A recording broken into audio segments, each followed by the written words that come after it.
Existem várias situações em que, de fato, o contribuinte ele compra um imóvel, realiza um contrato de promessa de compra e venda, vai pagando, mas chega a determinado momento que ele desiste. Logo, não haverá transmissão desse bem imóvel. Logo, não há o fato gerador do ITBI. E por isso que não é devido o ITBI. O entendimento do STJ e do Supremo Tribunal Federal é justamente nesse sentido, de que no contrato de promessa de compra e venda não incide o ITBI, mas que só ocorre realmente quando houver a transmissão, ou seja, o registro em cartório. Só que tem outra situação que é muito comum, que eu já até iniciei aqui, que diz respeito a eu comprar um imóvel na planta, celebro, portanto, um contrato de promessa de compra e venda, só que no meio do tempo, eu resolvo vender isso para um terceiro. Então, não é que eu desisti daquele contrato com a construtora, mas eu vou ceder os meus direitos para um terceiro. Eu entendo que quando há essa cessão de direito, não deve incidir o ITBI, porque mais uma vez eu não tive a transmissão do bem imóvel. Eu tenho a operação construtora com João, que celebra um contrato de promessa de compra e venda, porque o imóvel está na planta, e João não tem como vender o imóvel para um terceiro, para Maria, porque o imóvel ainda está na planta, então ele tem uma expectativa de direito. Ele ainda não tem aquele direito, então ele faz uma cessão de direito. Logo, não deveria incidir ITBI.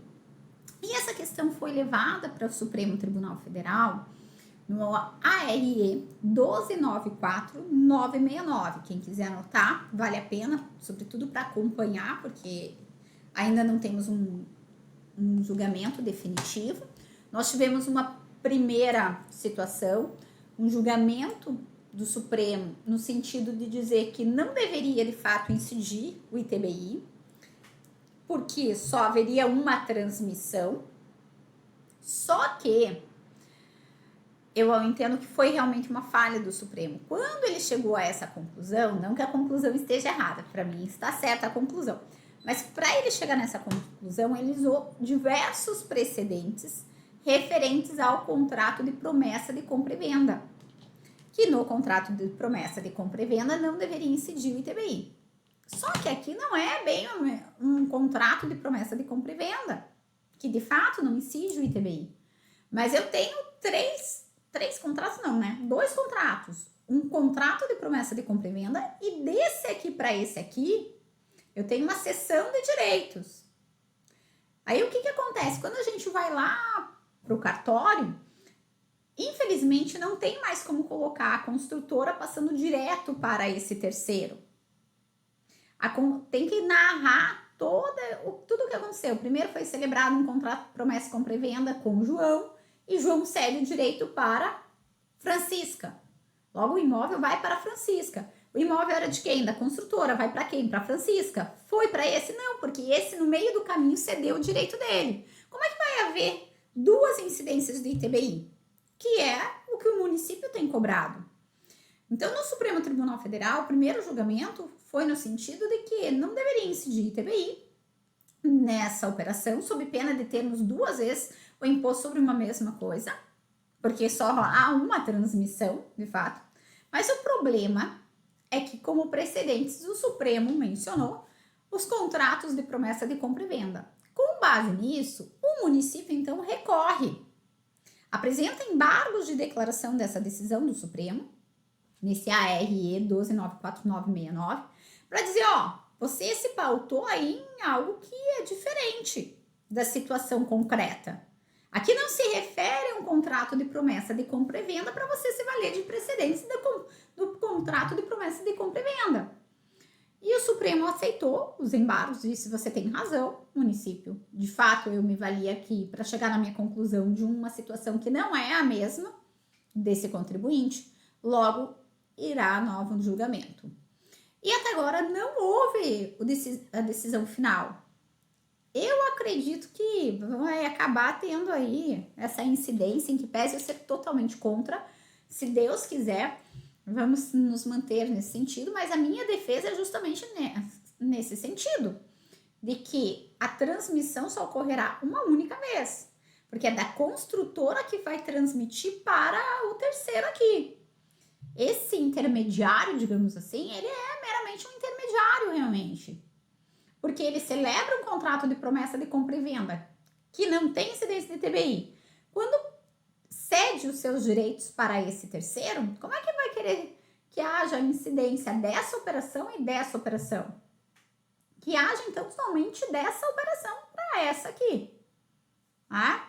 Então, que a transmissão do bem, que eu tinha uma expectativa, está sendo cedida para esse, então é na transmissão que ocorre o ITBI. Como se fosse direto, Tem um intermediador, mas que não ocorre o fato gerador.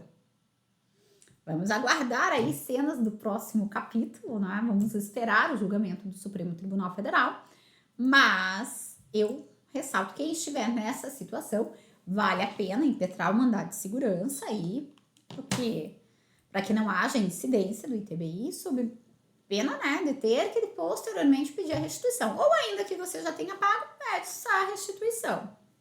Então, o problema da restituição, gente, é às vezes o prazo. Se passaram mais de 5 anos, você não consegue mais restituir. Algo que aconteceu comigo até agora, eu não tenho aqui o parecer final, porque ainda não terminou a minha demanda, mas foi justamente uma contribuinte, ela realiza um contrato de promessa de compra e venda de um imóvel na planta. Isso foi em 2016. Ela já paga o ITBI, porque o município, a legislação municipal assim o exige, já o pagamento desse ITBI. Só que lá em 2018, ela desiste. Ela não cede para um terceiro, ela simplesmente desiste. Se ela desiste, não há transmissão do bem imóvel, logo o tributo é indevido. Então, vamos pedir a restituição. Que há restituição, certamente. Só que essa cliente veio nos procurar apenas em 2023. De 2023 para 2016, já se passaram mais de 5 anos. Se eu considerar a data do pagamento indevido do tributo, não tem mais o que restituir. Mas se eu considerar 2018, a data que ela realiza o distrato, eu considero que ali foi feito, tornou-se indevido o pagamento, e aí eu tenho que trabalhar com essa situação, né? Porque se eu ficar batendo que indevida era a hipótese de pagamento do ITBI no contrato de promessa de compra e venda, eu já teria perdido meus 5 anos para restituir. E aí você veja como é importante você sempre lidar de acordo com um caso concreto, para que a gente pleiteie a restituição. Nesse caso, pleiteamos, ingressamos com pedido na vara juizado especial, que tem lá suas peculiaridades, vantagens, né? Eu não tenho que pagar as custas iniciais, que por vezes é elevado o valor também. E vamos ver, vamos aguardar. Já até conversei com a juíza, despachei, como vocês bem sabem, cada vez que eu distribuo uma ação, eu já ligo, já marco a audiência para que possa explicar e que conduza mais rapidamente e até evite alguma dúvida a respeito. Até agora não tenho decisão, assim que sair a decisão eu volto e falo para vocês, sobretudo nas nossas aulas ao vivo, tá certo? Bom, gente, então aqui são essas primeiras hipóteses de incidência tributária. Eu falei sobre a segunda hipótese, vamos lá para a terceira e última hipótese. A terceira e última hipótese diz que vai incidir na cessão de direitos à sua aquisição. Com base justamente aqui na cessão de direitos à sua aquisição, é que o município, lá no ARE 1294969, esse que eu acabei de mencionar, que é o João comprando a construtora, realizando um contrato de promessa, compra e venda, que daí cede o direito à aquisição para a Francisca. O município alega que essa parte aqui não tem que ter transmissão, que a transmissão do início do artigo diz respeito à transmissão de bem imóvel ou a transmissão de direitos reais. E quando fala de cessão de direito à sua aquisição, aí pode haver a incidência. Ainda assim, tá? Eu entendo que é fraco esse argumento do fisco. Porque, repito, não teve a transmissão do bem. Então, o município ele quer que, então, da transmissão do bem imóvel para a Francisca, um ITBI. E da cessão de direito desse para esse, um ITBI. Não faz sentido, tá? Então, acho fraco esse argumento. Comentei aqui com vocês, trouxe justamente porque, claro, quem vai ler esse acórdão vai aprofundar e talvez fique com essa dúvida. Até quero saber o que você acha. Faz sentido esse argumento do município ou não? Agora, um caso que já também está pacificado, que diz respeito a essa terceira e última hipótese de incidência do ITBI, é quanto à arrematação do imóvel em asta pública. Na arrematação do imóvel em asta pública, aí tudo certo, incide o ITBI, tá? Também várias decisões nesse sentido, para dizer que deve incidir realmente o ITBI, tá bom? E aí não tem mais o que ser feito. Só fazendo uma ressalva aqui, referente à arrematação em asta pública, quando a gente faz a arrematação, é uma aquisição originária. Por ser aquisição originária, se o imóvel vai com dívida tributária, já tem entendimento do STJ para dizer que o adquirente não responde por pagar essas dívidas tributárias. Porque como se trata de aquisição originária, o bem vai livre de dívidas. Por outro lado, tem que pagar o ITBI. Ainda que se trate de uma aquisição originária, é devido o ITBI, segundo o entendimento do STJ, porque há uma cessão de direito à sua aquisição, e aqui há, e eu penso que mais ainda, até se você fizer uma analogia, né, também há a transmissão do bem imóvel. Então, eu cedo direito à aquisição, mas é uma transmissão do bem imóvel na arrematação. Logo, tem que ter, eu digo analogia até pensando lá no 1294, vocês sabem que muitas vezes quando eu dou aula, eu fico pensando nas minhas defesas para os clientes, porque eu tô pensando e vou raciocinando, né? Então, quem sabe seria aí uma analogia, tá certo? Bom, trouxe aqui para vocês as hipóteses de incidência. Agora, quando a gente fala de hipóteses de incidência, que são essas do artigo 156, inciso 2 da Constituição Federal, vamos tentar aqui mais alguns exemplos, tá?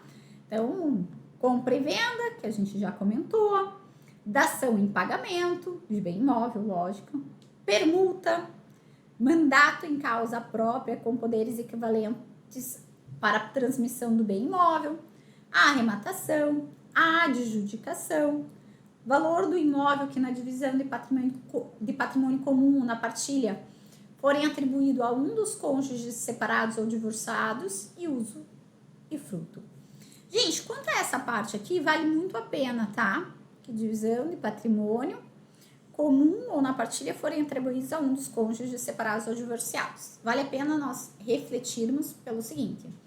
E aí, também aquele ponto que a gente sempre bate das parcerias, um advogado familiarista, perfeito, porque poucos pensarão nisso.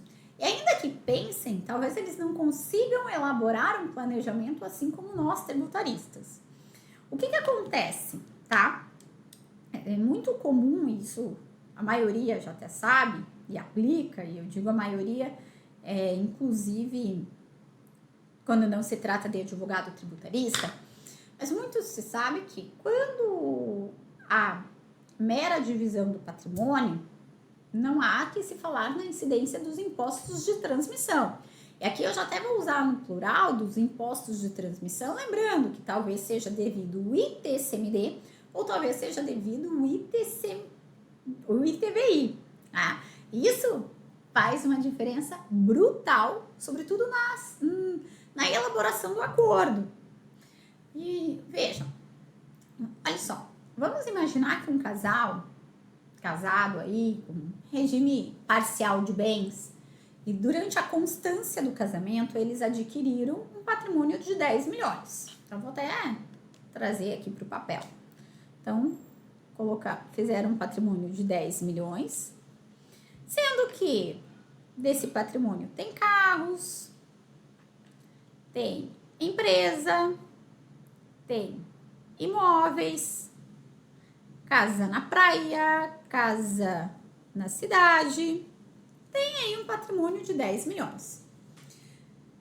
Só que, quando o casal resolve se separar, um deles, vou colocar aqui o homem diz, ó, eu quero ficar com os carros para mim e com as cotas da empresa 100% para mim. Então, homem. Só que isso totaliza 5 milhões.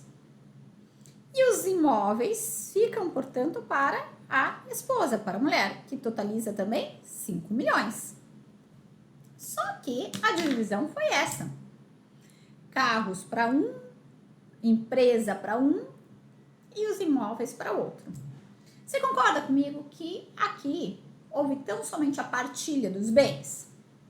Logo, não poderia incidir nenhum imposto de transmissão, porque houve partilha. Juntos eles tinham um patrimônio de 10 milhões. Separou, 50 ficou para o homem, 5 milhões para a mulher, 5 milhões para o homem, 50% para cada um. Então há aqui tão somente uma partilha de bens. Só que o que acontece? Isso até é um exemplo lá do escritório. A prefeitura, eu vou falar como é do meu escritório aqui de Salvador, a prefeitura de Salvador, ela entende que quando há a separação, eu devo olhar bem por bem e não como patrimônio de forma global. Como assim, Josi? Olha o absurdo. Então, para a prefeitura aqui de Salvador, se dentro desses 5 milhões eu tenho aqui 4 imóveis, tá? Então, 4 imóveis. Esse primeiro imóvel, metade é do homem, metade da mulher. O segundo, metade homem, metade mulher. Metade homem, metade mulher. Metade homem, metade mulher. Então, o que a prefeitura fez nesse caso? A prefeitura está exigindo que seja recolhido o ITBI. Como? Se não houve transmissão do imóvel. Mas para a prefeitura, quando a mulher ficou com esses 5 imóveis, como metade de cada um desses imóveis era do homem, sobre essa metade que vai ficar para a mulher, tem que incidir ITBI. E um por um. A prefeitura, ela não olha de forma global dizendo, o homem ficou com 5 milhões e a mulher ficou com 5 milhões. Aqui, nitidamente, gente, eu não tenho dúvida que é uma cobrança ilegal, inconstitucional. E não é só Salvador que faz isso, não. Tem mais municípios. Inclusive, eu fiz a análise época. São Paulo tem a legislação que parece-me que foi copiada por Salvador. Eu falo que Salvador copiou de São Paulo porque de São Paulo é anterior. Da mesma forma, lá no Tribunal de Justiça de São Paulo, no entanto, a gente já tem várias decisões dizendo que isso está errado. Que você tem que olhar com um patrimônio global. Afinal de contas, essas pessoas se casam com comunhão. Comunhão eu sou dono de tudo. E não é bem por bem que eu vou analisar. Só que aqui em Salvador, como eu disse, eu tenho essa situação. E pior, né? Se às vezes problema um não bastasse, aqui nós temos 2 problemas. Porque o Estado também entende que é devido ao ITCMD. Tá? O Estado entende que é devido ao ITCMD porque entende que houve aí uma transmissão a título gratuito. Só que o município defende, não. Houve uma permuta, né? A partir do momento que o homem ficou com o carro e com a empresa, houve aí uma permuta. E os 2 estão cobrando. E a gente tem que, na verdade, derrubar essas 2 cobranças. Como não tinha o auto de infração, não tinha ainda constituído o crédito, o que eu tinha, então, somente era a resposta a uma consulta. E por que eu tive uma resposta à consulta? Porque quando saiu o divórcio, O ideal, e isso acontece em muitos municípios, logo você tem que tomar cuidado, por isso que eu falo, entra aí numa parceria com um advogado familiarista, porque para ser homologado o acordo, muitas vezes eles já encaminham pedindo para o município e para o estado se tem algum imposto a ser recolhido, tá? Nesse caso, não, transitou em julgado, tudo certo, tudo ok. Só que quando o cartório foi fazer o registro, e aqui já envolvendo terceiros, né? Porque o imóvel, ainda que estava no nome dos dois, teve o divórcio, ela já tinha vendido o imóvel para um terceiro. O cartório ela disse, ó, só farei essa transferência depois de ter aqui uma resposta tanto do município quanto do estado para dizer que não incide o imposto de transmissão. E por que o cartório faz isso? Lá em razão do artigo 134 do CTN, que diz, se não puder ser exigido o tributo do contribuinte, quem irá responder por pagar esse tributo será quem? Será o cartorário. Então, o cartorário, ele exige essa resposta tanto da prefeitura quanto do estado, porque senão ele sabe que ele será o responsável na hipótese de não termos o pagamento desses tributos. Então, foi que a gente encaminha aqui a consulta, tanto para o município quanto para o estado, para que tenhamos a negativa. E, surpreendentemente, veio a cobrança por parte dos dois, tanto do município quanto do estado. Como veio a resposta à consulta e ainda não foi constituído o crédito, eu ingresso, portanto, com uma ação declaratória acumulada com tutela antecipada para já requerer o registro em nome do terceiro, considerando, sobretudo, porque no contrato há uma multa. Quanto mais demora para ser transmitido o imóvel, primeiro que eu tenho que pagar as custas desse imóvel, condomínio, o imposto, IPTU, e outro que tem uma multa mesmo pelo inadimplemento do contrato, não é?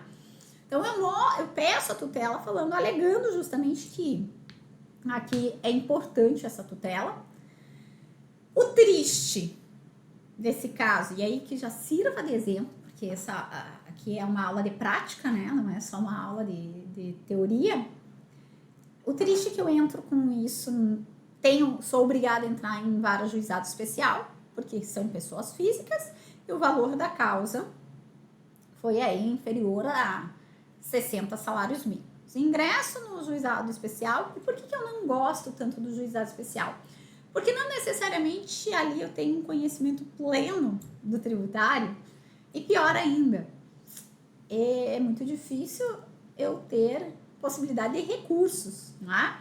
Pela legislação do juizado especial, eu só tenho, via de regra, recurso da sentença, embargos de declaração, ou ainda que eu consiga levar até o Superior Tribunal de Justiça. O Supremo, desculpe, tá? Então, isso causa aqui um problema para nós. E aí, o que acontece? Vou para o juizado especial com tutela, pedido de tutela, e é indeferida a minha tutela. Quando é indeferida a minha tutela, diga aí, você que está assistindo a aula agora, responda para mim. Qual é o recurso que vem na sua cabeça? Agravo de instrumento.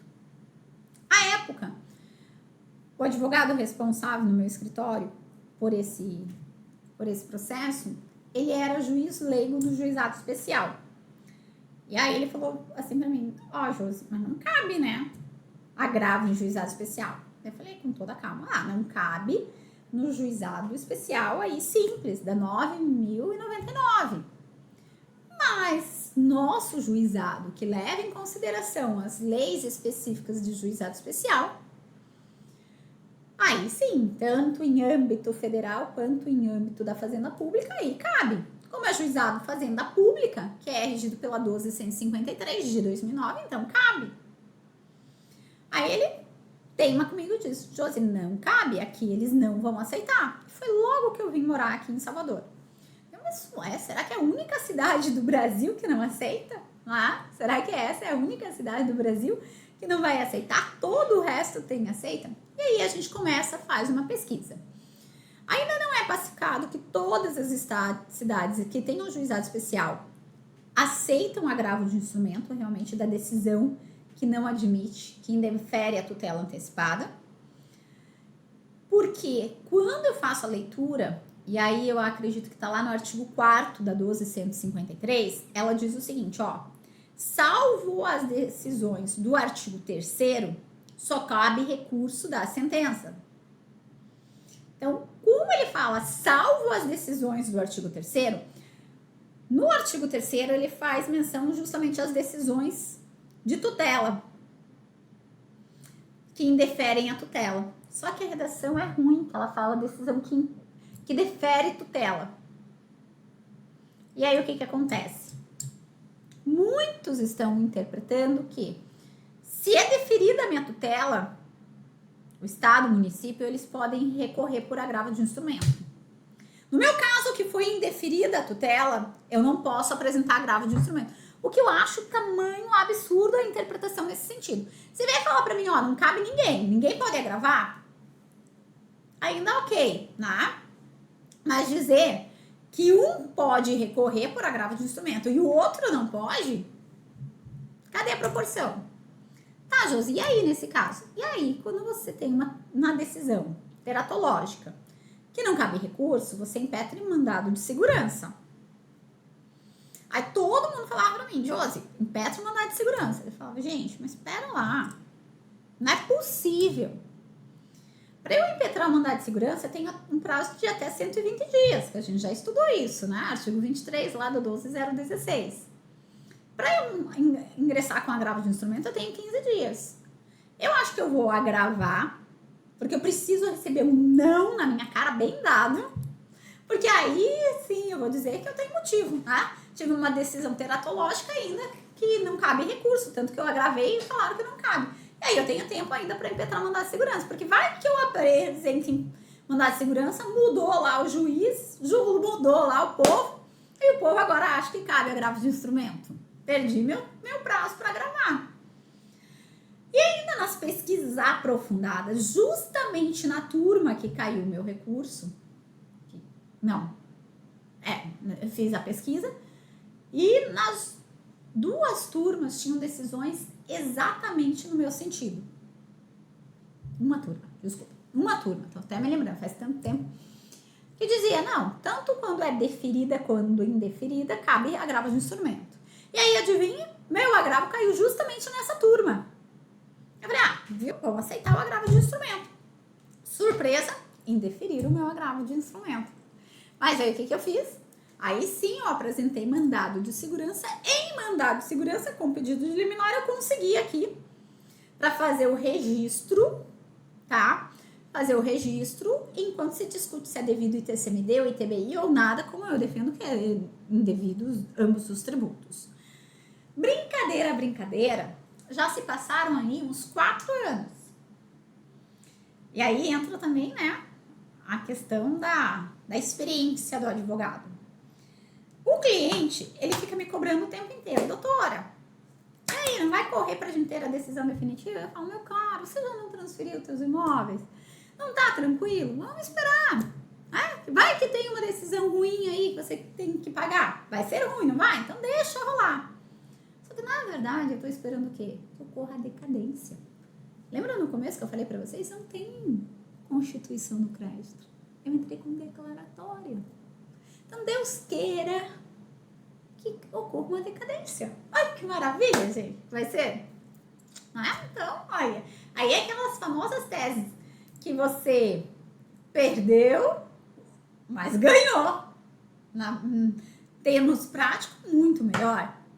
Vamos aguardar, vamos ver aí. Por isso que eu falo, não sai que nem um maluco exigindo decisão. Vê se pra você é melhor que tenha decisão logo ou não. E aí, só para resumir e já finalizar aqui a aula, como eu falei, é uma aula prática, eu tenho que trazer tudo para vocês advogarem realmente. Esses dias, no outro núcleo, saiu a mesma situação, foi indeferida a tutela, aí o estagiário foi conversar com o advogado lá do outro núcleo, o advogado falou, ó, quem resolve isso é a Josi, fale com ela, o que ela mandar você fazer, você faz. Só que não era o meu núcleo, o meu núcleo é humano, né, eu assumo as responsabilidades, eu falei, ó, rapaz, eu fiz assim.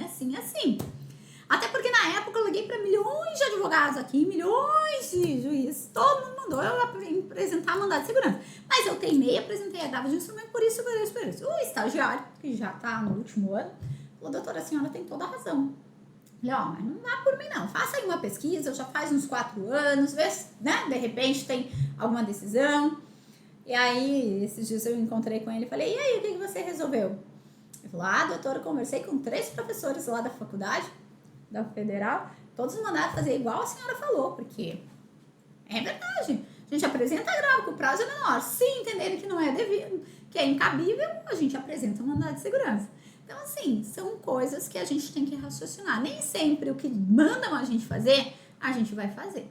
Tá certo? Pessoal, fechamos aqui, então, as hipóteses de incidência do ITBI.